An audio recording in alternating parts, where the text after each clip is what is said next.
ಬಾಡಿಗೆಗೆ ಟ್ಯಾಕ್ಸಿ ಗೊತ್ತುಪಡಿಸಿಕೊಂಡು ಅರ್ಧ ದಾರಿಯಲ್ಲಿ ಚಾಲಕನನ್ನು ಲೂಟಿ ಮಾಡುವ ಹಲ್ಲೆ ಮಾಡುವ ದುಷ್ಕೃತ್ಯಗಳು ನಡೆಯುತ್ತಿದೆ. ಈ ಬಗ್ಗೆ ಚಾಲಕರು ಎಚ್ಚರಿಕೆ ವಹಿಸಬೇಕು ಎಂದು ದಕ್ಷಿಣ ಕನ್ನಡ ಜಿಲ್ಲಾ ಟ್ಯಾಕ್ಸಿ ಮೆನ್ಸ್ ಮತ್ತು ಮ್ಯಾಕ್ಸಿ ಕ್ಯಾಬ್ ಅಸೋಸಿಯೇಷನ್ ಸಲಹೆ ನೀಡಿದೆ. ನಿಮ್ಮ ಮೂಲಕ ಎಲ್ಲ ಚಾಲಕ ಮಿತ್ರರಲ್ಲಿ ಭಿನ್ನವಿಸುವುದಿಷ್ಟೇ, ಇಂಥ ಘಟನೆಗಳು ಇದೊಂದು ಪ್ರಾರಂಭ ಮಾತ್ರ ಅಲ್ಲ, ಇಂಥ ಘಟನೆಗಳು ತುಂಬಾ ಆಗಿದೆ. ಈಗಾಗಲೇ ನಮಗೆ ಬೆಳಿಗ್ಗೆ ಈ ವರದಿ ನಮ್ಮ ವಾಟ್ಸಪ್ ಗ್ರೂಪ್ ಅಲ್ಲಿ ಬಂದಾಗ ನಮ್ಮ ಮಿತ್ರರಿಗೆ, ಕೋಶಾಧಿಕಾರಿಯವರಿಗೆ ಮತ್ತೆ ಬೇರೆ ಬೇರೆಯವರಿಗೆ ಸಂಬಂಧಪಟ್ಟವರು ಎಲ್ಲ ಫೋನ್ ಮಾಡಿ ತಿಳಿಸಿದ್ದಾರೆ. ಹೆಚ್ಚಿನ ಚಾಲಕರು ಇಂಥ ಸಂದರ್ಭದಲ್ಲಿ ತಪ್ಪಿಸಿಕೊಂಡಿದ್ದಾರೆ. ಸ್ವಲ್ಪ ಅವರಿಗೆ ಗೊತ್ತಾದಾಗ ATMಗೆ ಹೋಗಿ ಬರ್ತೇನೆ ಅಂತ ಹೇಳಿ ಅಲ್ಲಿ ಅವಿತುಕೊಂಡು ಅವರು ಕೆಳಗೆ ಇಳಿಯೋ ತನಕ ವೆಯ್ಟ್ ಮಾಡಿಕೊಂಡು ಮತ್ತೆ ಕಾರನ್ನು ತಪ್ಪಿಸಿದ ಉದಾಹರಣೆ ಈಗ ನಿನ್ನೆಯಿಂದ ತುಂಬಾ ಬರ್ತಾ ಉಂಟು ನಮಗೆ. ದಕ್ಷಿಣ ಕನ್ನಡ ಜಿಲ್ಲೆಯ ಬಂಟ್ವಾಳ ಕೊಯ್ಲಾ ನಿವಾಸಿ ಹಾಗೂ ಅಸೋಸಿಯೇಷನ್ ನ ಸದಸ್ಯರಾದ ಅಬ್ದುಲ್ ರಹಿಮಾನ್ ಎಂಬ ಟ್ಯಾಕ್ಸಿ ಚಾಲಕರ ಮೇಲೆ ನಡೆದ ಹಲ್ಲೆ ಪ್ರಕರಣವನ್ನು ಉಲ್ಲೇಖಿಸಿ ಸಂಘದ ಅಧ್ಯಕ್ಷ ದಿನೇಶ್ ಕುಂಪಳ ಎಂ ಅವರು ಮಂಗಳೂರು ಪ್ರೆಸ್ ಕ್ಲಬ್ನಲ್ಲಿ ನಡೆದ ಸುದ್ದಿಗೋಷ್ಠಿಯಲ್ಲಿ ಮಾತನಾಡಿದರು. ಆಗಸ್ಟ್ 20ರಂದು ಮಂಗಳೂರಿನ ಲೇಡಿ ಗೋಶನ್ ಬಳಿಯ ಪಾರ್ಕ್ನಿಂದ ಅಬ್ದುಲ್ ರಹಿಮಾನ್ ಎಂಬ ಚಾಲಕರ ಬಳಿ ಬಂದ 3 ಮಂದಿ ಅಪರಿಚಿತರು ಸುಬ್ರಹ್ಮಣ್ಯಕ್ಕೆ ಬಾಡಿಗೆ ಗೊತ್ತುಪಡಿಸಿದ್ದರು. ಬಳಿಕ ಅರ್ಧ ದಾರಿಯಲ್ಲಿ ಮುರುಡೇಶ್ವರಕ್ಕೆ ತೆರಳಲು ಸೂಚಿಸಿದ್ದು, ಅಲ್ಲಿಗೆ ತೆರಳಿದ ಬಳಿಕ ಹೊನ್ನಾವರ ಕಡೆಗೆ ಹೋಗುವಂತೆ ಒತ್ತಾಯಿಸಿದ್ದಾರೆ. ಚಾಲಕನಿಗೆ ಈ ಸಂದರ್ಭ ಅನುಮಾನ ಬಂದು ವಾಹನ ನಿಲ್ಲಿಸಲು ಪ್ರಯತ್ನಿಸುವ ಸಂದರ್ಭವಾಗಿ ಹಠಾತ್ತಾಗಿ ಟ್ಯಾಕ್ಸಿಯಲ್ಲಿದ್ದ ಪ್ರಯಾಣಿಕರು ಚೂರಿಯಿಂದ ಹಲ್ಲೆ ನಡೆಸಿದ್ದಾರೆ. ಈ ಸಂದರ್ಭ ಮಂಕಿ ಪೊಲೀಸ್ ಠಾಣೆಯ ಬಳಿ ಗಸ್ತು ನಿರತರಾಗಿದ್ದ ಪೊಲೀಸರು ಬಂದು ಚಾಲಕನನ್ನು ರಕ್ಷಿಸಿದ್ದಾರೆ. ಮಾತ್ರವಲ್ಲದೆ ಟ್ಯಾಕ್ಸಿಯಿಂದ ತಪ್ಪಿಸಿ ಓಡಿ ಹೋಗಲು ಯತ್ನಿಸಿದ್ದ 3 ದುಷ್ಕರ್ಮಿಗಳನ್ನು ಸ್ಥಳೀಯರು ಹಾಗೂ ಪೊಲೀಸರು ಬೆನ್ನಟ್ಟಿ ಹಿಡಿದು ಪ್ರಕರಣ ದಾಖಲಿಸಿದ್ದಾರೆ. ಇಂತಹ ಕೃತ್ಯಗಳು ಸಾಕಷ್ಟು ಬಾರಿ ಈ ಹಿಂದೆಯೂ ನಡೆದಿದ್ದು, ಚಾಲಕರು ಈ ರೀತಿ ಒಂದು ಕಡೆಗೆ ಬಾಡಿಗೆ ಗೊತ್ತುಪಡಿಸಿ ಇನ್ನೊಂದು ಕಡೆಗೆ ತೆರಳಲು ನಿರ್ದೇಶಿಸುವ ಪ್ರಯಾಣಿಕರ ಬಗ್ಗೆ ಎಚ್ಚರಿಕೆ ವಹಿಸಬೇಕು ಎಂದು ದಿನೇಶ್ ಕುಂಪಳ ಹೇಳಿದರು. ಇವತ್ತು ನಾವು ತುರ್ತಾಗಿ ಇದನ್ನು ಪತ್ರಿಕಾಗೋಷ್ಠಿ ಕರಿಬೇಕಾದ ಒಂದು ಅನಿವಾರ್ಯತೆ ಒದಗಿ ಬಂತು. ಪ್ರಮುಖವಾಗಿ ಒಂದು 3 ವಿಷಯದ ಬಗ್ಗೆ ನಾವು ಇಲ್ಲಿ ಉದ್ದೇಶಿಸಿ ಮಾತಾಡಲಿಕ್ಕಿದ್ದೇವೆ. ಪ್ರಮುಖವಾಗಿ ಒಂದನೇದು, 2 ದಿವಸದ ಹಿಂದೆ 20ನೇ ತಾರೀಕಿನಂದು ನಮ್ಮ ಲೇಡಿ ಕೋಶನ್ ಟ್ಯಾಕ್ಸಿ ಸ್ಟ್ಯಾಂಡಿನಿಂದ 3 ಜನ ಈ ಅಬ್ದುಲ್ ರಹಿಮಾನ್ ಎಂಬವರ ಟ್ಯಾಕ್ಸಿಯಲ್ಲಿ ಬಾಡಿಗೆಯನ್ನು ಗೊತ್ತು ಮಾಡಿಕೊಂಡು ಸುಬ್ರಹ್ಮಣ್ಯಕ್ಕೆ ತೆರಳಬೇಕಂತ ಹೇಳಿ ಒಂದು ಟ್ಯಾಕ್ಸಿಯನ್ನು ಗೊತ್ತು ಮಾಡ್ತಾರೆ.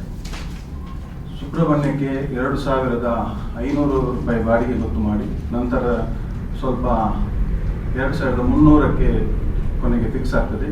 ಸುಬ್ರಹ್ಮಣ್ಯಕ್ಕೆ ಗಾಡಿ ಹೊರಡ್ತದೆ. ಸಾಧಾರಣ ಗಂಟೆ 20ನೇ ತಾರೀಕಿನ ದಿವಸ ಒಂದು 10 ಗಂಟೆ ಆಗುವಾಗ ಲೇಡಿ ಕೋಶನ್ನಿಂದ ಬೆಳಿಗ್ಗೆ ಸುಬ್ರಹ್ಮಣ್ಯಕ್ಕೆ ಹೋಗುವ ದಾರಿ ಅಂದ್ರೆ ಪಡೀಲ್ ಹತ್ರ ಪ್ಯಾಸೆಂಜರ್ 3 ಬಂದವರು ಹೇಳ್ತಾರೆ. ಅದರಲ್ಲಿ ಒಬ್ರು ಹೇಳ್ತಾರೆ, ನಾವು ಸುಬ್ರಹ್ಮಣ್ಯಕ್ಕೆ ಹೋಗುದಿಲ್ಲ, ನಾವು ಮುರುಡೇಶ್ವರಕ್ಕೆ ಹೋಗ್ತೇವೆ, ಅಲ್ಲಿ ಗಾಡಿ ತಿರುಗಿಸಿ ಅಂತ.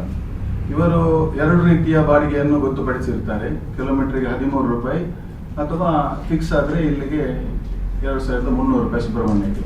ಕಿಲೋಮೀಟರ್ ಅದೇ ರೇಟ್ ಅಲ್ವಾ ಅಂತ ಕೇಳಿದ್ರು ಮುರುಡೇಶ್ವರಕ್ಕೆ. ಹೌದು, ಅದೇ ರೇಟು. ಹಾಗಾದ್ರೆ ಮುರುಡೇಶ್ವರಕ್ಕೆ ಹೋಗುವ ಅಂತ ಹೇಳಿ ಮುರುಡೇಶ್ವರಕ್ಕೆ ಹೋಗುವಾಗ ಮರವಂತೆ ಬೀಚ್ ಹತ್ರ ಒಮ್ಮೆ ಪ್ಯಾಸೆಂಜರನ್ನು ಎಳೆದು ಏನೋ ಸಿಗರೇಟ್ ಸೇರಿಕೊಂಡು ತಿರ್ಗಾ ಅಲ್ಲಿ ಕುತ್ಕೊಳ್ತಾರೆ.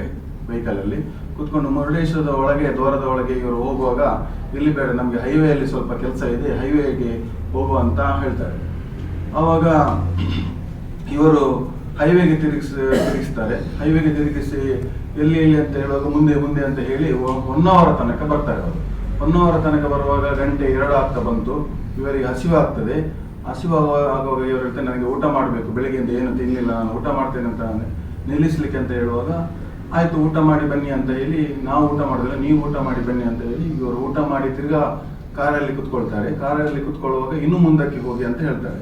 ಅವಾಗ ಇವರು ಹೇಳ್ತಾರೆ, ನನ್ನ ಕಾರಲ್ಲಿ ಡೀಸೆಲ್ ಇಲ್ಲ, ಡೀಸೆಲ್ ಹಾಕ್ಬೇಕಂತೇಳಿ ಏನೋ ಇವರಿಗೆ ಸ್ವಲ್ಪ ಡೌಟ್ ಬಂತು. ಮಧ್ಯದಲ್ಲಿ ಅವರು ಹೇಳ್ತಾರೆ, ಇಲ್ಲಿ ಎಲ್ಲಿಯಾದ್ರೆ ಗಾಂಜಾ ಎಲ್ಲಿಯಾದ್ರೆ ಸಿಗ್ತದ ಅಂತ ಇವರ ಹತ್ರ ಕೇಳ್ತಾರೆ. ಇವರಿಗೆ ಆವಾಗ ತಲೆಗೆ ಹೋಗ್ತದೆ, ಇದು ಪಾರ್ಟಿ ಏನೋ ಮಿಸ್ಗೈಡ್ ಮಾಡ್ತಾ ಇದ್ದಾರೆ ನಮ್ಮನ್ನು ಅಂತ. ಆವಾಗ ಗಾಡಿಯನ್ನು ತಿರುಗಿಸಿ ಪೆಟ್ರೋಲ್ ಹಾಕ್ಲಿಕ್ಕೆ ಅಂತ ಇವರು ಡೀಸೆಲ್ ಹಾಕ್ಲಿಕ್ಕೆ ಅಂತ ವಾಪಸ್ ವಿರುದ್ಧ ದಿಕ್ಕಿನಲ್ಲಿ ಇವರು ಕಾರನ್ನು ತರ್ತಾರೆ. ತರುವಾಗ ಅವರು ಮಧ್ಯದಲ್ಲಿ ನಿಲ್ಲಿಸಲಿಕ್ಕೆ ಹೇಳ್ತಾರೆ. ಯಾರು ಇಲ್ಲದ ನಿರ್ಜನ ಪ್ರದೇಶದಲ್ಲಿ ಕಾರನ್ನು ನಿಲ್ಲಿಸುವುದಿಲ್ಲ. ಸ್ವಲ್ಪ ಮುಂದಕ್ಕೆ ಹೋಗಿ ನಿಲ್ಲಿಸ್ತೇನೆ ಅಂತ ಹೇಳಿ ಮುಂದಕ್ಕೆ ಹೋಗುವಾಗ ಕಾರಿನ ಚಾವಿಯನ್ನು ಎಳಿಲಿಕ್ಕೆ ಬರ್ತಾರೆ. ಆಗ ಇವರಿಗೆ ಮತ್ತು ಅವರಿಗೆ ಅಲ್ಲಿ ಸ್ವಲ್ಪ ಹೊಡೆದಾಟ ಆಗ್ತದೆ. ಆಗ ಕುತ್ತಿಗೆಗೆ ಚೂರಿಯನ್ನು ಹಿಡಿತಾರೆ ಅವರು, ಅದರಲ್ಲಿ ಬಂದ ಪ್ಯಾಸೆಂಜರ್. ಕಾರು ಕೂಡ ಅಲ್ಲಿ ಉಲ್ಟಾ ಪಲ್ಟಾ ಆಗ್ತದೆ. ಇವರು ರನ್ನಿಂಗ್ ಅಲ್ಲಿ ಇವರು ಜಗಳ ಆಗುವ ಸಂದರ್ಭದಲ್ಲಿ ಇವರ ಚೂರಿ ಕೈಗೆ ಸ್ವಲ್ಪ ತಾಗ್ತದೆ ಮತ್ತು ಇಲ್ಲಿಗೆಲ್ಲ ಸ್ವಲ್ಪ ತಾಗಿದೆ ಅವರಿಗೆ. ಈ ಸಂದರ್ಭದಲ್ಲಿ ನಮ್ಮ ಅದೃಷ್ಟವಶಾತ್ ಆ ಒಂದು ಮಂಕಿ ಪೊಲೀಸ್ ಸ್ಟೇಷನ್ ಒಬ್ರು ಪೊಲೀಸ್ನವರು ಆ ಪ್ರದೇಶದಲ್ಲಿ ಕೋರ್ಟ್ಗೆ ನಾವು ಹೋಗುವ ಒಂದು ಸಂದರ್ಭ, ಸಿವಿಲ್ ಡ್ರೆಸ್ ಅಲ್ಲಿ ಇದ್ರು. ಅವರು ಕೂಡ ನೋಡಿದ್ರು ಇದನ್ನು, ಇವರು ಜಗಳ ಆಗುವುದನ್ನು. ಇವರು ಕಿರಿಚಾಟ ಮಾಡುವಾಗ ಇವರಿಗೆ ಬೇಗನೆ ಅಲ್ಲಿ ತಪ್ಪಿಸ್ಕೊಳ್ಳಿಕ್ಕೆ ಆಗ್ಲಿಲ್ಲ. ಯಾಕಂತ ಹೇಳಿದ್ರೆ ಇವರು ಡ್ರೈವಿಂಗ್ ಸೀಟ್ ಅಲ್ಲಿ ಬೆಲ್ಟ್ ಹಾಕಿದ್ರು, ತಪ್ಪಿಸ್ಕೊಳ್ಳಿಕ್ಕೆ ಆಗ್ಲಿಲ್ಲ. ಆ ಸಂದರ್ಭದಲ್ಲಿ ಇವರು ಏನ್ ಮಾಡಿದ್ರು, ಹೇಗಾದ್ರೂ ಬೆಲ್ಟ್ ತಪ್ಪಿಸ್ಕೊಂಡು ಡೋರ್ ಓಪನ್ ಮಾಡುವಾಗ ಅವರೆಲ್ಲರೂ ಬಂದ್ರು. ಪೊಲೀಸ್ನವರು ಕೂಡ ಅಡ್ಡ ಹಾಕಿದ್ರು. ಅಡ್ಡ ಹಾಕಿದಾಗ ಅವರು ಓಡ್ತಾರೆ, ಅಲ್ಲಿಂದ 3 ಜನ ಕೂಡ ಓಡ್ತಾರೆ. ಓಡುವಾಗ ಸ್ವಲ್ಪ ಪಬ್ಲಿಕ್ ಎಲ್ಲ ಸೇರಿದ್ರು. ಇವರ ಕೈಯಲ್ಲಿ ರಕ್ತ ಸುರಿಯುವುದನ್ನು ಕಂಡು ಪೊಲೀಸ್ನವರು ಏನ್ ಮಾಡಿದ್ರು, ನೀವು ಸ್ಟೇಷನ್ಗೆ ಹೋಗಿ ಕಂಪ್ಲೇಂಟ್ ಕೊಟ್ಟು ಮೆಡಿಸಿನ್ ಮಾಡಿಸ್ಕೊಳ್ಳಿ, ನಾವು ಇದನ್ನು ನೋಡ್ಕೊಳ್ತೇವೆ ಅಂತ ಹೇಳಿ ಪಬ್ಲಿಕ್ ಮತ್ತು ಅಲ್ಲಿಯ ಕುಮಟದ ಹತ್ತಿರದವರು, ಪಬ್ಲಿಕ್ ಮತ್ತು ಪೊಲೀಸ್ನವರು, ಮಂಕಿ ಸ್ಟೇಷನ್ ಸರಹದ್ದಿನಲ್ಲಿ ಇರುವಂತ ಸಾರ್ವಜನಿಕರು ಮತ್ತು ಪೊಲೀಸ್ನವರು ಸೇರಿಕೊಂಡು ಆ 3 ಹಿಡಿತಾರೆ. ಹಿಡಿದು ಠಾಣೆಗೆ ಕರ್ಕೊಂಡು ಬಂದು ಇವರಿಗೇನು ನ್ಯಾಯವನ್ನು ಒದಗಿಸುವ ಒಂದು ಒಳ್ಳೆ ಕಾರ್ಯವನ್ನು ಆ ಮಂಕಿ ಪೊಲೀಸ್ ಅವರು ಮಾಡಿದ್ದಾರೆ. FIR ಮಾಡಿದ್ದಾರೆ. ಅವರ ಪೂರ್ತಿಯಾಗಿ ತನಿಖೆ ಕೂಡ ಮಾಡಿದ್ದಾರೆ. ಅವರು ಇದೇ ತರ ಬೇರೆ ಬೇರೆ ಕಡೆಗಳಲ್ಲಿ ಮಾಡಿದ ಅಂತ ಒಂದು ತನಿಖೆಯಲ್ಲಿ ಗೊತ್ತಾಗ್ತದೆ. ಆದ್ರಿಂದ ನಾವು ಇವತ್ತು ಪತ್ರಿಕಾ ಮಾಧ್ಯಮದಲ್ಲಿ ಇವತ್ತು ಬಂದು ಕೂತ ವಿಷಯ ಅಷ್ಟೇ. ವೆಹಿಕಲ್ನವರಂದ್ರೆ, ಟ್ಯಾಕ್ಸಿ ಸ್ಟ್ಯಾಂಡ್ ಅವರಂದ್ರೆ ಯಾವಾಗಲೂ ಪೊಲೀಸ್ನವರನ್ನು ದೂರುವ ಸಂದರ್ಭ ಬಂದಿರಬಹುದು. ಆದ್ರೆ ಅವರು ನಮಗೆ ಕೂಡ ಸಹಾಯವನ್ನು ಮಾಡಿದ ಸಂದರ್ಭ ಕೂಡ ಬಂದಿದೆ. ಅದಕ್ಕೆ ಇದೊಂದು ಸೂಕ್ತ ಉದಾಹರಣೆ ಅಂತ ಹೇಳ್ಬೋದು. ಅದರಿಂದ ಪ್ರಥಮವಾಗಿ ನಾವು ದಕ್ಷಿಣ ಕನ್ನಡ ಟ್ಯಾಕ್ಸ್ಮೆನ್ಸ್ ಮತ್ತು ಮ್ಯಾಕ್ಸ್ ಕ್ಯಾಬ್ ಅಸೋಸಿಯೇಷನ್ ವತಿಯಿಂದ ಮಂಕಿ ಪೊಲೀಸ್ ಉಪನಿರೀಕ್ಷಕರು ಇದ್ದಾರೆ ಮತ್ತು ಅವರ ಎಲ್ಲ ಪೊಲೀಸ್ ತಂಡದವರಿಗೆ ಮತ್ತು ಅಲ್ಲಿಯ ಸಾರ್ವಜನಿಕರಿಗೆ ಮತ್ತು ಉಡುಪಿ ಟ್ಯಾಕ್ಸಿ ಯೂನಿಯನ್ ಮತ್ತು ಕುಮಟಾ ಟ್ಯಾಕ್ಸಿ ಯೂನಿಯನ್ ಅವರು ಬಹಳಷ್ಟು ನಮಗೆ ಅಲ್ಲಿ ಉಪಕಾರವನ್ನು ಮಾಡಿದ್ದಾರೆ. ಅವರಿಗೆ ನಾವು ನಿಮ್ಮ ಮಾಧ್ಯಮದ ಮೂಲಕ ಅವರಿಗೆ ನಾವು ಧನ್ಯವಾದವನ್ನು ಅರ್ಪಿಸಲಿಕ್ಕೆ ನಾವು ಬಯಸ್ತಾ ಇದ್ದೇವೆ. ತಕ್ಷಣ ಬೇಕಾಗಿದ್ದಾರೆ. ತುಮಕೂರಿನ ಹೆಸರಾಂತ ಕಂಪನಿಯಲ್ಲಿ ಗುತ್ತಿಗೆ ಕಾರ್ಮಿಕರಾಗಿ ಕೆಲಸ ಮಾಡಲು ಯುವಕರು ಮತ್ತು ಯುವತಿಯರು ಬೇಕಾಗಿದ್ದಾರೆ. ಲೋಡಿಂಗ್ ಮತ್ತು ಅನ್ಲೋಡಿಂಗ್ ಕೆಲಸ ಮಾಡುವವರು ಬೇಕಾಗಿದ್ದಾರೆ. ವಿದ್ಯಾರ್ಥಿ SSLC, PUC, BSc pass file. ನೇರ ಸಂದರ್ಶನ ಇರುತ್ತದೆ. ESI ಮತ್ತು PF ಸೌಲಭ್ಯ ಇರುತ್ತದೆ. ಆಸಕ್ತರು ಕೂಡಲೇ ಸಂಪರ್ಕಿಸಿ. Naveen GL, phone number 9743103968.